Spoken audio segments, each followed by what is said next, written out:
KGVO, AM 1290 and 101.5 FM. You're listening to Montana Morning with Peter Christian. A Corvallis man is in jail on $500,000 bond for aggravated kidnapping. Good morning, everyone. It's Montana Morning for Friday. Congratulations, you made it. It's Friday, February 12th, 2016, Valentine's weekend, guys.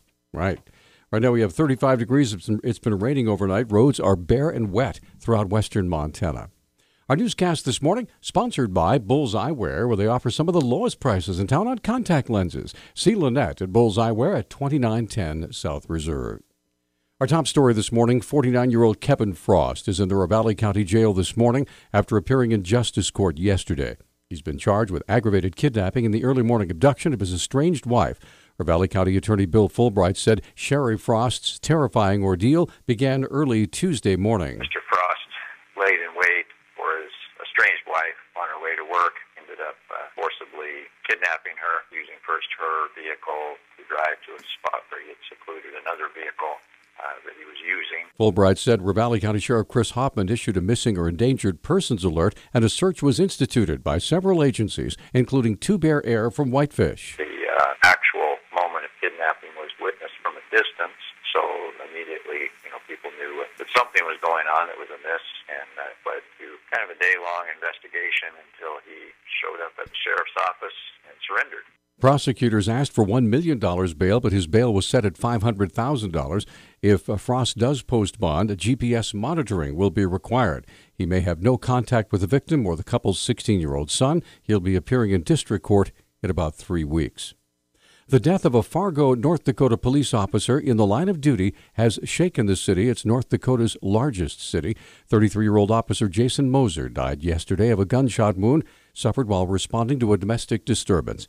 The 6-year veteran of the force with a wife and 2 children, just the second Fargo officer to die in the line of duty and the first in more than a century.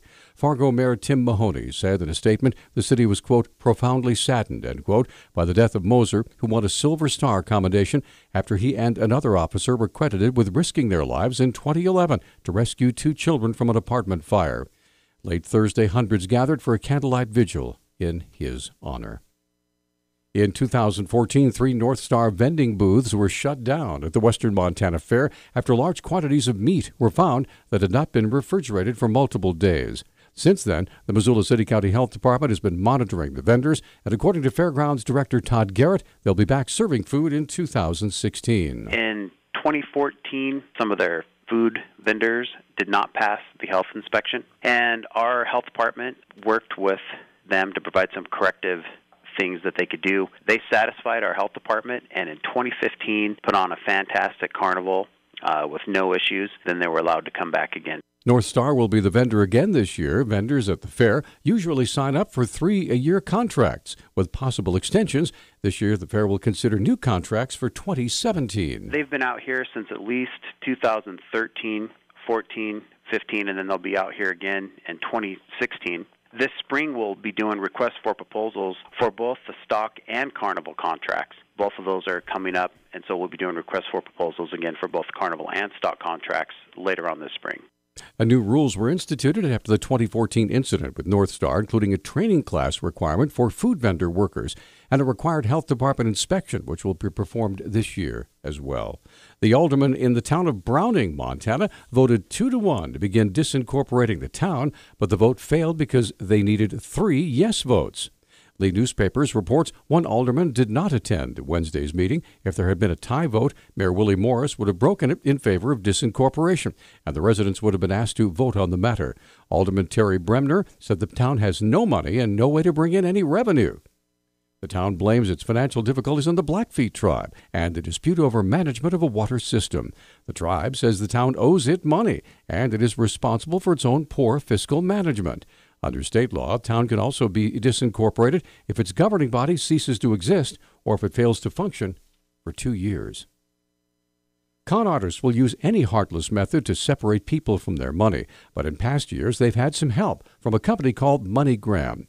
Montana Attorney General Tim Fox announced a multi-state settlement with the company yesterday. I joined with 48 other state attorneys general in the District of Columbia to finalize a settlement with Dallas-based MoneyGram Payment Systems. This came after a multi-state investigation focused on complaints from consumers who used MoneyGram's wire transfer service to send money to third parties who were involved in these schemes. Fox outlined the steps taken against the company that's enabled those involved in fraud all over the country. They've agreed to a very comprehensive set of requirements in the future so that they don't participate in these fraud and scam schemes. And then they also have to pay $13 million nationwide to a consumer restitution program. In addition, Montana's Office of Consumer Protection expects to receive $20,000 in payments from MoneyGram to be used for operational expenses. Researchers now know more about the buying habits of tourists in Montana. Assistant Director of Economic Analysis at the U of M Institute for Tourism and Recreation Research, Kara Grau, said they began asking non-residents in January of last year about their retail purchases of made-in-Montana goods and services. People are definitely interested in making purchases of things that they can't get elsewhere. If they're here on a vacation, they want to be able to take a little piece of Montana with them, and they want to have that as a memory. They also really enjoy the things that we have here. 16% of Montana's visitors reported spending money on local products and services during the first 3 quarters of 2015. Grau says there are certain products that are being purchased more frequently. Food products, like the huckleberry items, baked goods, locally made candies, those were the ones that were reported most often. But the beer and liquor were the second most frequently purchased made-in-Montana items that showed up on our list. Visitors who reported buying local goods and services spent an average of $296 a day, while those who did not make local purchases averaged only about $112 per day. Wildlife officials are placing restrictions on elk hunting north of the Yellowstone National Park border near Gardner for the next 2 years. The Billings Gazette reports Fish and Wildlife Commission's approved rules will allow a brown-tine bull harvest with a general tag during the archery season and the first 3 weeks of the rifle season. The final 2 weeks of the rifle season will be open to mature bull hunting for permit holders. Only 50 permits will be issued. And the Idaho Department of Fish and Game says 20 wolves have been killed in the Clearwater region in northern Idaho to bolster elk populations in that area. The agency, in a statement yesterday, said the U.S. Department of Agriculture's Wildlife Services killed the wolves using a helicopter starting last week, and the wolf control action has now ended. Our News Talk time now is 6:12. News Talk, KGVO. Missoula's official weather station. Scattered showers today with our high temperatures warming into the upper 40s. Skies will be mostly cloudy this afternoon, but that wet weather returns this evening. Tonight, our overnight lows will drop into the 20s with a rain-snow mix possible Saturday morning. I'm meteorologist Brooke Foster for KECI 13.